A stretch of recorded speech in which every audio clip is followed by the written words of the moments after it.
Long time no see, huh? So my last video, we had mold. We had a lot of mold. We were doing a lot of work to get rid of the mold. Since then, I have now been living in my house for 3, close to 4 weeks maybe. It's still under construction. Obviously, you can see a nice unfinished wall behind me. Yeah, so I'll insert some pictures of what I went through trying to get rid of the mold. Took the house back down to the studs on almost all of the walls, or all of the roof. The 2 big roofs, I took all of the sheathing off, took all the insulation out, took it down to the framing, like you could see outside through the roof. Did all new sheathing, all new insulation, put up a vapor barrier. Then on the bump out wall, I had a leak in the skylight. I don't know if it was in the skylight or if it was in the roof, because the water never came in the house. It just leaked down. It looked like it just leaked down from either side of the skylight and then down over the kitchen window, and down that wall. So the whole exterior wall, we had to take the sheathing off, put all new sheathing, vapor barrier, everything, new tie back on the outside, and put the wood siding back on. So I'll show you the house now and what it currently looks like and what I'm kind of planning to do, because I have a huge surprise. Huge! Some big plans for this summer. So I'll show you where we're at right now and what I'm currently working on. So this time around, we're going with some tongue and groove paneling. So I still have all of that up there and into the peak in the living room area and over the loft still to do. And then this back wall I'm not going to do because that is where my surprise will be. We have a spiral staircase now that I built out of 6x6s and then just like 2x, I think that's probably 2x6 or 2x8 wood that I had left from the old ladder that I had in here, if you remember that. And there's a pole that runs all the way up through it and mounts to the loft. And then a little railing. We've got a wood stove, and then I've got a huge mess, but I built some little shelving units on either side of the solar stuff. And the solar stuff is in a wider unit, and then it's gonna have cabinet doors on it, so that Pepper or anybody else, me, anything, can't bump it or whack it or disconnect anything or touch anything. So that's what I'm working on. We've got that going on. I'm currently cutting some wood to work on the roof right now, but I thought I would update you guys, so sorry about the mess. Then this is the kitchen. Now it's also kind of messy because my sink and drain aren't hooked up right now, because I just don't want to spend the time to do it because that's part of the surprise too. So yeah, same kitchen cabinets, same sink, all that stuff, but it's just not very beautiful right now. And the window, not up there is where I'm working. And then over here, if you remember at all, the bathroom was huge. It came out, that skylight was inside the bathroom, and it came out probably to that stud for that shelving unit was the bathroom before. So I minimized the bathroom. I made it really tiny. So now it's still my woodshed, if you remember that. So there's just my compost toilet in there. And then I just put down some plain black tile in there. And I still have to do the grout work and then do a little kind of like transition area between the flooring. And build a door. It doesn't have a door right now. And the wood on the walls is still not finished. But yeah, it's 3 by 4 feet now, I think. And I think before it was like 6 by 7. So it's roughly half the size. So the compost toilet will stay once all the wood is gone in this area right in front of the door. And then I'll be able to have a really tiny soaking tub over there that you just sit in. And then here I've built kind of like a coat closet thing with some shelves and a little closet door. My Ryobi vacuum that I got for Christmas, I'm honestly obsessed. I love just zipping around. It's so much easier than sweeping. And I have this little hand broom that I would sweep the carpet with, and it would drive me nuts. I'd be on my hands and knees like trying to get out all the little wood chips from doing construction in here all the time. So that's what the house looks like right now. I'll take you along on my journey upstairs while I'm working on putting some wood up there. That's what I'm working on right now. We're doing this wall, I'll show you. And I'm going the rest of the way up this wall into the loft. And then I bought wood to hopefully do a majority of the ceiling right there.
So I finished up the walls on the sides, and they both go at different angles and in opposite directions because the end walls on the house I thought would be fun to do in opposite directions, but cutting the angles on these walls is not very fun.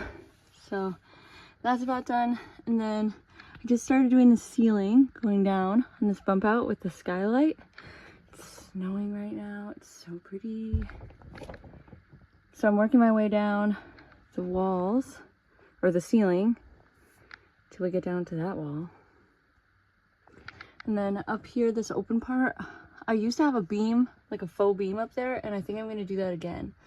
So just because it's such a weird angle, and to try to put another piece of wood, that would also be at a weird angle. So yeah, I think we're gonna try to figure out like a faux beam situation. And then I'm not gonna finish that back part, but I will do this side part.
on down here are the rafters that are above the kitchen. So I'm like a little gymnast, tightrope walking across these.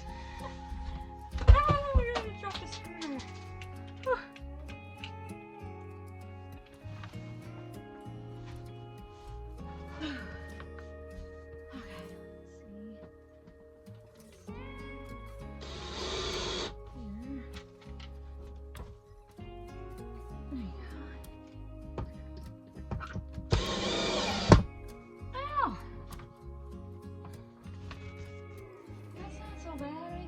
Now we've got the hard part around the window framed out.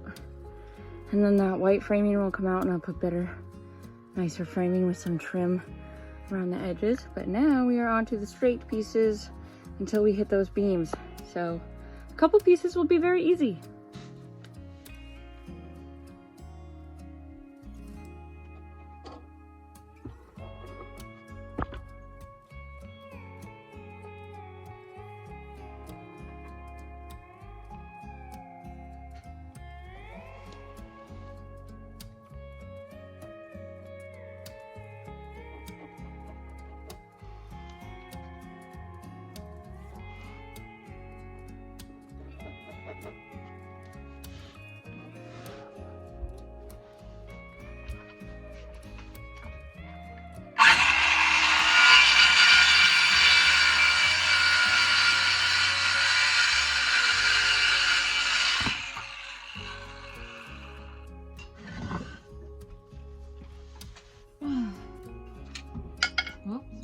Dropping these screws. Oh, I'm still trying to maneuver to find the best way to sit up here. Oh, Pepper's barking at something. Ah! Pep!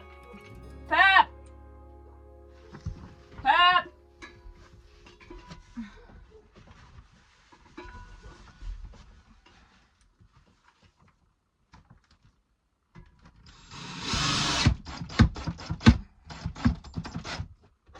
There you go. It's pretty good. Another one. My dad came with some firewood. Because I have such a steep driveway, I had to have the guy deliver the cord of wood to my dad's house so that then I could go to my dad's house and like bring it by carload. And then my dad was like, "That's silly. I'll help you bring some." But I didn't want anybody else to come up here because the driveway can get so icy that I don't want anybody to slide like off the driveway or into a tree or something like that. So I got a couple loads, but then my dad was nice enough to bring a lot of it, like half of it, in his own truck. So we just unloaded the last of the wood that was delivered to his house. So, but right before that, I did finish this small wall. So then I'm not going to do the back wall because that's part of my surprise. So that's about as done as it will be till summertime. And then now I'm going to think about where I want to work on next. I feel like watching me put wood on the walls all day long is going to get a little boring and probably a little long. So I'm going to stop now and I'll tell you about the surprise, and then you can leave your comments and tell me what you think. And yeah. Okay, so the surprise is that we're going to be adding an addition this summer. So currently the house is 14 wide by 16 long. It's an A-frame. And then I have a bump out for the kitchen so that the cabinets would stay, they wouldn't come in to the house very far. They would stay flush with the angle of the A-frame. And I didn't lose all that space behind the cabinets, like where they have to be flush to the wall. That's a lot of lost space. So the plan is for my current front door to become the back door, and my kitchen window to become the front door where the bump out is. Then my other kitchen window will become a pass-through, like a cased opening, into the addition, which will now have my kitchen in it, and then we'll move the stairs to the addition so they're not in the middle of the living room. So I'll kind of show you more of what that looks like. So this is currently my front door. It's the only door. and it goes out to backyard. That's not going to be the back door. Then the kitchen. We have so many building materials and so many things. So many coffee cups. So now the kitchen window is going to become the front door. So this whole haphazard kitchen is going to be gone, and it's just going to be the front door. And then this window, which is directly across from the current front door, is going to be the cased opening into the addition, which will have, you'll walk straight through and it'll be the kitchen. And then probably the stairs will be right on the opposite side of this wall, so they still go up to the loft that I currently have. And then over there will probably be like a double door or slider door or something that will go outside. I'm not set on an idea of what the addition should look like. I just know I want it to have the stairs and the kitchen in it. So I'll show you some things that I've drawn up. Okay, this is by far my favorite kind of drawing, or like style. This right here is the opening for my current loft area, and then this is the cased opening that would be underneath. It doesn't have to be this tall, but this is just rough. But yeah, I like this kind of shed shape, and then to have windows up here, and you know, then this is where that double door or slider door would go. Let's see what else I've drawn. This is just like a typical, you know, I don't even know what house, I'm not an architect, so I don't know what house styles are called, but this is just a typical, like, you know, regular square walls. This roof pitch I did just to match the bump out roof pitch. So that also controls a lot of what I'm doing is, what I've drawn so far is that I want the roof pitch to match either the A-frame roof pitch or the bump out roof pitch. So when I drew this one, you can see the old A-frame drawing is still on there, but the bump out pitch is right here. It's faded because I erased it, but then this roof line here still matches the pitch of the bump out, just so that it doesn't look like super wacky and like things don't belong. So this one also is just on both sides the same, and it'll be the same roof pitch as the A-frame bump out. Let's see what else I've done. Then this is another one that I've done where I'll have another A-frame behind my current A-frame, and then it will mirror itself. So this smaller one is my current one, and I have the 8 foot, or it's now 6 foot kind of wide bump out. And that will mirror onto the other side. So it'll be a mirror image, but larger. And it has to be larger to keep the same pitch. So the reason it has to be larger is because I need it to be taller. So, because when I'm standing to access my loft at the top of the stairs right now, I barely fit in this space standing up, and I would just like a little bit more headroom. I know I won't have more headroom inside the loft, but I would need more headroom when I'm coming up the stairs, and then I can just, you know, duck into my bed. That's fine. But right now it really irritates me that it's just a touch too small. It's like 1 foot too small for me to stand fully upright on the very top step and then get into bed. So it'd be nice to be coming up the stairs and not already, like, get to the top of the stairs and not already have to duck down into the bed. So for it to be taller with the same pitch roof, it has to be 1.75 feet longer on each side. So that's why that's like that. So there's my surprise. Let me know what you think of my drawings. I'm not an architect. I'm not a blueprint artist. So obviously these are very rough drawings and ideas, but let me know what you think. Tweaks I should make, which roof line design is your favorite. This one personally is my favorite, just because I really like the windows that I could have on that very small section right there. And I just think it's a cool shape, and it will look like a cool shape behind the A-frame. Like the A-frame's already really funky, and I kind of want to just keep going with the funkiness. Have funky roof lines, but yeah, let me know what you think. If you have a better idea, let me know too. Drop your comments, please, please, please. I need so much help right now. Yeah, okay, I'll see you guys next time.